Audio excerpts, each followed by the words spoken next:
Good morning, everyone. So, today we are going to start the new topic here, that is time period of SHM. And before this topic, yesterday we studied about the differential equation of SHM. Okay, so in this topic, once I'm recalling this topic, in this topic, differential equation of SHM, one equation was there, that is in the terms of d square. So the equation was d square x upon dt square plus omega square x is equal to 0. This equation 1, it is known as differential equation of SHM. And one solution was there, that is known as the solution of differential equation, and it was x is equal to a cos omega t plus phi naught. तो ये इसका solution होता है. And how to convert the solution to differential equation, because you have to prove this is the solution of the given differential equation. तो इसको prove करने के लिए ये जो सॉल्यूशन है इसको इसमें कन्वर्ट करना होता है, और कन्वर्जन के लिए as you know double differentiation of X displacement का जो डबल डिफ्रेंसिएशन होता है that is acceleration, and acceleration is here d square x upon d t square. Okay, so इसके बाद जो ये रिलेशन है, डेरिवेशन है, इसमें हमें क्या प्रूफ करना होता है, एक तो डिफरेंशियल इक्वेशन फाइंड करनी है, एक उसका सॉल्यूशन फाइंड करना है, and next thing is time period of S H M as you know कि जो सिंपल हार्मोनिक मोशन है उसमें एक मीन पोजीशन के टू एंड फ्रो मोशन होता है, ऑसिलेटरी टाइप का मोशन है, और मीन पोजीशन के दोनों साइड जो मोशन होता है that is in a definite fixed time period. उसके लिए एक फिक्स टाइम इंटरवल होता है. तो कितना टाइम पीरियड हम कैसे फाइंड करेंगे कि किसी भी पर्टिकुलर मोशन के लिए टाइम पीरियड कितना है, कितना टाइम लेता है वो, अगर हमें उसकी एंगुलर स्पीड पता है, एंगुलर वेलोसिटी पता है बॉडी की.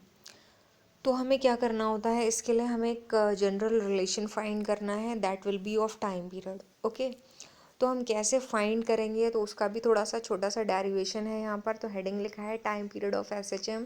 इसमें आपको क्या नोट डाउन करना है, that already I told you, क्योंकि ये बुक के पेजेस हैं, इसमें कुछ चीज़ें जो कट करनी है, those all the things I am telling. तो यहाँ पर आपको सिर्फ सॉल्यूशन तक लिखना था. उसके बाद जब हेडिंग आएगा टाइम पीरियड ऑफ SHM, तो आपको क्या करना होगा, टाइम पीरियड ऑफ SHM में हमें स्टार्ट करना है डिस्प्लेसमेंट के रिलेशन से. मीन्स जो सॉल्यूशन था, जो इसका सॉल्यूशन है x is equal to A cos omega T plus y naught, इस रिलेशन से हमें स्टार्ट करना है. तो हमने ऑलरेडी इसको यहाँ एक नंबर दे रखा है दैट इज़ नंबर 2.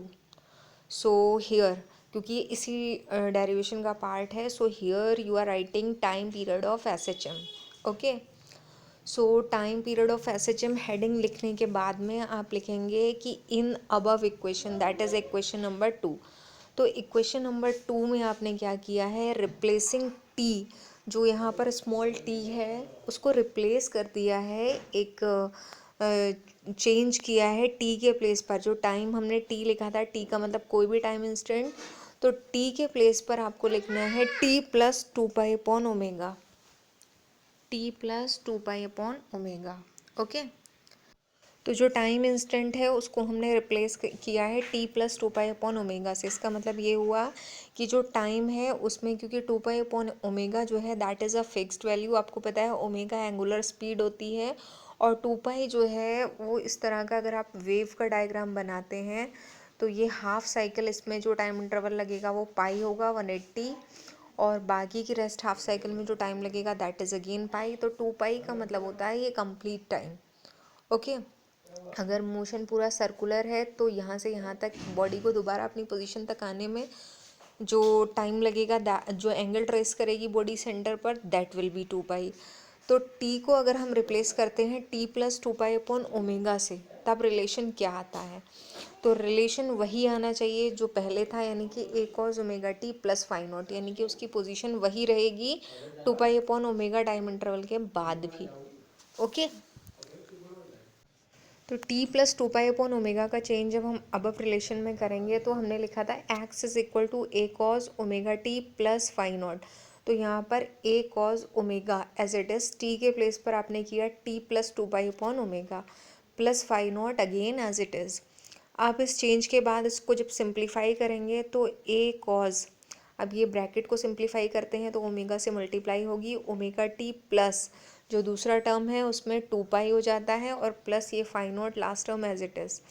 उसके बाद क्या होता है, क्योंकि यहाँ पर जो हमने लिखा है angle omega T plus 2 pi plus phi naught, तो ये कॉस की आइडेंटिटी अगर हम यूज़ करें तो कॉस 2 पाई मीन्स होगा यहाँ पर 360, तो cos 360 plus theta will be cos theta, वो कॉस थीटा ही रहेगा। तो थीटा यहाँ पर क्या है omega T plus phi naught और 2 पाई क्या है यहाँ 360, तो जब हमने आइडेंटिटी यूज़ की कॉस 360 प्लस थीटा तो that will be cos theta. तो आगे देखिए is equal to a cos omega T plus phi naught, यानी कि रिलेशन जो हमारा प्रीवियस था वही रिलेशन यहाँ पर आ रहा है। तो इसका मतलब कि ये जो टाइम इंटरवल है इसके बाद ही बॉडी अपनी इनिशियल पोजीशन को रिपीट कर रही है। तो जो यहाँ पर टाइम पीरियड होगा वो हम कैसे फाइंड करेंगे, तो इसका मतलब नीचे ये लिखा है, ये लाइन आपको लिखनी होगी, the motion repeats after time interval 2 pi upon omega. 2 pi upon omega के टाइम के बाद में बॉडी अपनी पोजीशन को रिपीट करेगी। तो 2 पाई अपॉन ओमेगा क्या होगा यहाँ पर, it is the time period of SHM। तो देखिए यहाँ से हमने टाइम पीरियड का रिलेशन जब लिखा तो टाइम पीरियड का सिंबल होता है कैपिटल T, तो time period T is equal to 2 pi upon omega. एक और चेंज आपने पीछे किया था कि जहाँ पर ओमेगा था, ओमेगा की वैल्यू जो आ रही थी दैट विल बी √k/m, या ओमेगा स्क्वायर जो चेंज किया था आपने, ओमेगा स्क्वायर k/m के इक्वल था, ठीक है। तो ओमेगा स्क्वायर k/m था तो ओमेगा की वैल्यू √k/m हो जाएगी।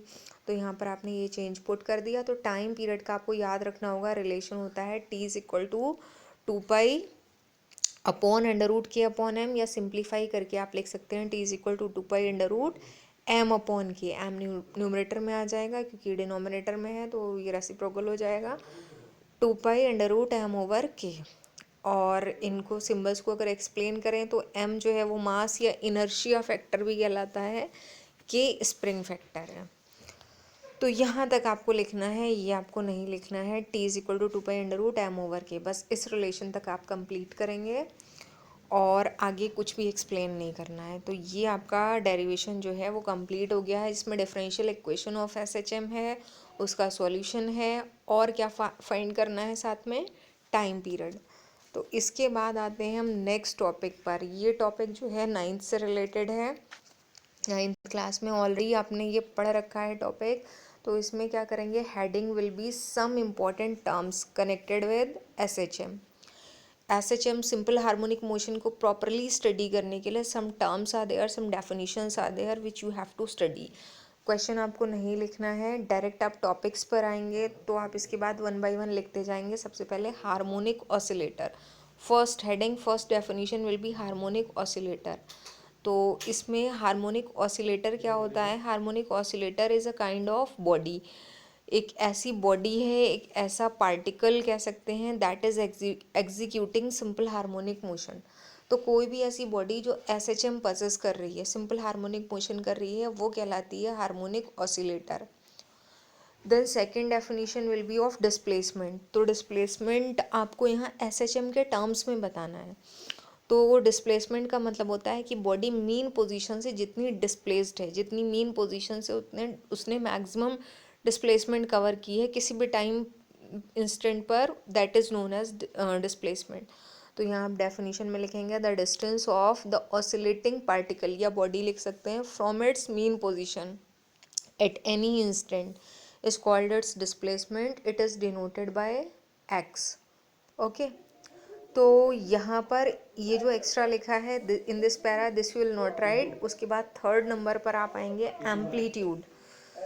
एम्पलीट्यूड की डेफिनेशन क्या होती है, डिस्प्लेसमेंट और एम्पलीट्यूड में क्या डिफरेंस है। तो आपको पता है कि बॉडी इज़ दिस वन और ये मीन पोजीशन के दोनों साइड जा रही है। तो suppose that body mean position में यहाँ तक जा सकती है, मीन पोजीशन से मैक्सिमम यहाँ तक डिस्प्लेस हो सकती है, लेकिन अभी बॉडी पर फोर्स कम लग रहा है तो सिर्फ वो यहीं तक जा रही है।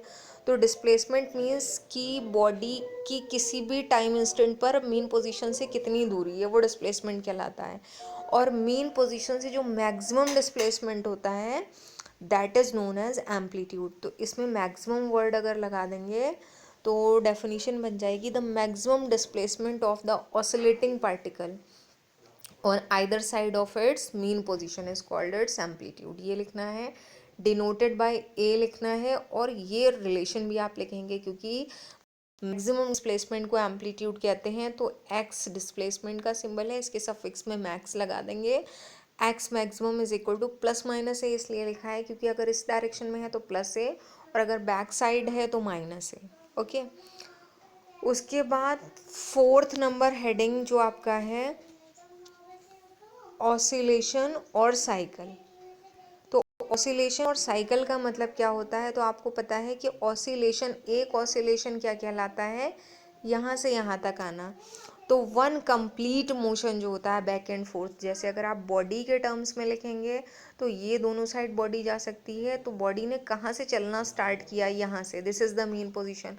तो एक बार इधर जाएगी, फिर वापस आकर इधर आती मीन पोजीशन पर, then back side, then again to mean position. तो एक कंप्लीट जो टू एंड फ्रो मोशन होगा that is known as oscillation और साइकिल। और अगर आप वेव के टर्म्स में बताते हैं तो वेव के टर्म्स में हो जाता है कि one crest plus one trough is equal to one oscillation और वन साइकिल। तो इसकी डेफिनेशन में आप लिख सकते हैं one complete back and forth motion, word भी लिख सकते हैं, टू एंड फ्रो मोशन भी लिख सकते हैं, of a particle starting and ending at the same point. जहाँ से स्टार्ट किया था वहीं पर एंड करेंगे, it is called a cycle और ऑसिलेशन और वाइब्रेशन।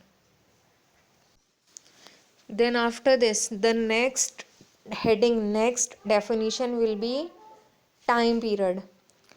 टाइम पीरियड का मतलब क्या होता है कि एक ऑसिलेशन में, एक कंप्लीट साइकिल में बॉडी को जितना टाइम लगता है एक साइकिल को कंप्लीट करने में, that is known as time period. तो जैसे यहाँ पर स्टार्ट किया है, यहाँ से यहाँ तक बॉडी आ रही है, तो the time taken by a particle to complete one oscillation is called its time period. इतनी तो डेफिनेशन होगी।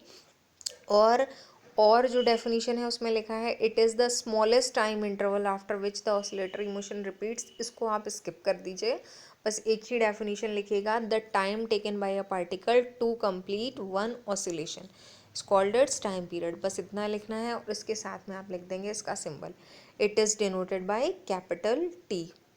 फ्रीक्वेंसी जो है that is just opposite of time period. तो फ्रीक्वेंसी की डेफिनेशन होती है कि इट इज़, ये भी लिख सकते हैं it is the reciprocal of time period, या फिर ये भी लिख सकते हैं कि the number of oscillations completed by the body per unit time. Unit time में या 1 सेकेंड में बॉडी जितने ऑसिलेशंस कंप्लीट करती है तो वो नंबर ऑफ ऑसिलेशंस कहलाते हैं फ्रीक्वेंसी। उसके साथ आप ये भी लिखेंगे it is denoted bye new, ये इसका सिंबल होता है। और ये फॉर्मूला भी आपको लिखना है कि frequency is the reciprocal of time period.